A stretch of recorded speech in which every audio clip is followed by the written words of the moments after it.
5 soatdan kam uxlaydiganlar shamollashga 4 barobar ko'proq chalinish haqida bilarmidingiz?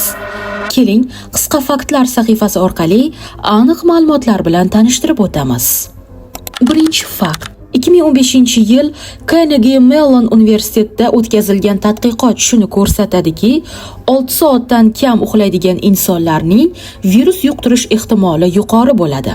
Ikkinchi fakt. Uyqu vaqtida organizm stokinlar ishlab chiqaradi. Bu moddalar infeksiyaga qarshi kurashadi. Uchinchi fakt. Melatonin nafaqat uyqu gormoni, balki kuchli antioksidant hamdir. To'rtinchi fakt. Surunkali uyqusizlik kortizol, stress gormoni miqdorini oshiradi. Bu esa immun javobni pasaytiradi. Xulosa qilib aytganda, 7-8 soatli sifatli uyqu immun tizimining himoya mexanizmidir.